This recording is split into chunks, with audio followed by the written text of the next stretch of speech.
Hello friends, આજે આપણે બનાવીશું બાજરીનો રોટલો અને લીલી ડુંગળીની કઢી. આ ગુજરાતી રેસીપી છે, તો જરૂરથી ટ્રાય કરજો. શિયાળામાં ખાવાની બહુ મજા આવે છે. તો ચલો બનાવીએ. તો કઢી બનાવવા માટે મેં અહીંયા 3 કપ છાશ લીધી છે. હવે આપણે છાશમાં 2 ટેબલસ્પૂન બેસન ઉમેરીશું અને સારી રીતે છાશને વલોવીને સ્મૂથ બેટર બનાવી લઈશું. તો આપણું બેટર તૈયાર થઈ ગયું છે. હવે ગેસ પર એક પેનમાં 2 ટેબલસ્પૂન જેટલું તેલ લઈશું. 1 ટીસ્પૂન જીરું ઉમેરીશું. જીરું તતડે એટલે લીલી ડુંગળી ઉમેરીશું. તો મેં 1 કપ જેટલી લીલી ડુંગળી લીધી છે.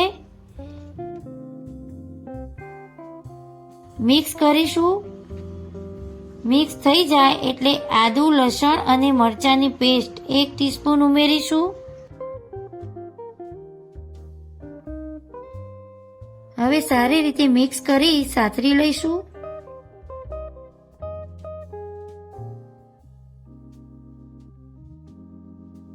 સ્વાદ મુજબ મીઠું ઉમેરીશું. 1 થી 2 મિનિટ ડુંગળીને સાતરી લઈશું. 2 મિનિટ થઈ ગઈ છે. લાલ મરચું પાવડર તમારે ઉમેરવું હોય તો તમે ઉમેરી શકો છો. હું નથી ઉમેરતી.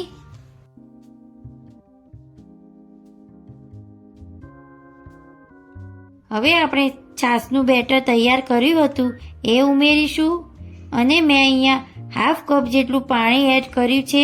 તો મેં જે બાઉલમાં છાશનું બેટર બનાવ્યું હતું એમાં જ પાણી એડ કરીને આમાં ઉમેરી દઈશું. હવે આપણે 5 મિનિટ કઢી ઉકળવા દઈશું. 1 ટીસ્પૂન ધાણા જીરું પાવડર ઉમેરીશું. તેનો ટેસ્ટ બહુ સરસ આવે છે. નાનો ટુકડો ગોળ ઉમેરીશું. 5 મિનિટ કઢીને ઉકળવા દઈશું. હાફ ટીસ્પૂન હળદર ઉમેરીશું. હળદર ઓપ્શનલ છે. 5 મિનિટ કઢીને ઉકળવા દઈશું. તમારે મીઠું ઓછું લાગે તો તમારે ઉમેરવું. આપણે પહેલાં ઉમેરી છે એટલે ધ્યાન રાખીને ઉમેરીશું. હવે કઢીને બીજા ફ્લેમ પર મૂકી દઈશું.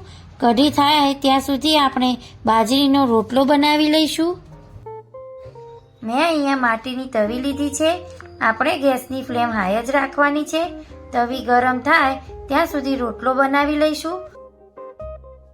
રોટલો બનાવવા માટે મેં અહીંયા બાજરીનો લોટ લીધો છે. તો મેં 2 ટેબલસ્પૂન એટલે કે 1 નાની વાટકી લોટ લઈશું. હવે લોટમાં સ્વાદ મુજબ મીઠું ઉમેરીશું. મિક્સ કરી દઈશું. થોડું પાણી નાખીને લોટ બાંધી લઈશું અને હાથની હથેળીથી સારી રીતે સ્મૂથ થાય ત્યાં સુધી લોટને મસળી લઈશું અને હવે લુવો બનાવી લઈશું. હવે આપણે થોડો હાથથી થાપી લઈશું. બાજરીનો કોરો લોટ સ્પ્રિંકલ કરીને આ રીતે હળવા હાથથી આ રીતે થાપી લઈશું. આ રીતે તમે થાપશો એટલે રોટલો ગોળ બનીને તૈયાર થઈ જશે. હવે આપણે રોટલાને શેકી લઈશું. તવી આપણી ગરમ થઈ ગઈ છે. હવે રોટલાને તવીમાં મૂકી દઈશું. ગેસની ફ્લેમ હાઈ રાખીશું. આપણે રોટલાને 1 થી 2 મિનિટ થવા દઈશું.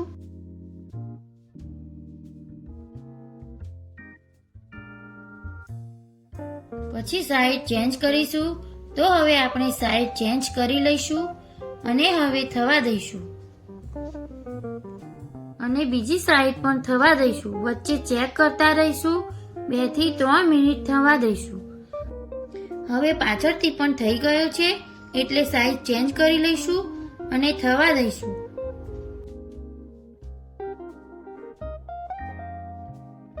તો હવે આપણે એક પ્લેટમાં લઈ લેશું. હવે આપણે કઢીનો ટેસ્ટ બમણો કરવા માટે એક વઘારિયામાં 1 ટીસ્પૂન ઘી ઉમેરીશું. ઘી ગરમ થાય એટલે 1 પિંચ હિંગ ઉમેરીશું. 2 થી 3 લવિંગ ઉમેરીશું. 1 લાલ સૂકું મરચું ઉમેરીશું. હવે આપણે વઘારને કઢીમાં ઉમેરી દઈશું.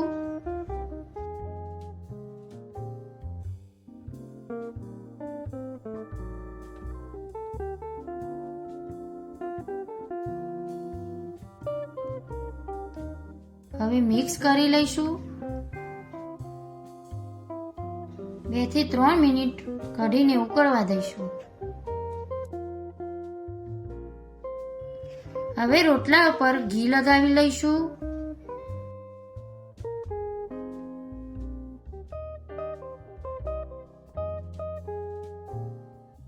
હવે લીલા ધાણા ઉમેરીશું. હવે મિક્સ કરી દઈશું. હવે લીલી ડુંગળીની કઢી અને બાજરીનો રોટલો તૈયાર છે. તો આપણે સર્વિંગ પ્લેટમાં સર્વ કરીશું. તો ફ્રેન્ડ્સ, તમને મારી રેસીપી ગમી હોય તો લાઈક, શેર અને સબસ્ક્રાઈબ કરો. Thanks for watching video. By.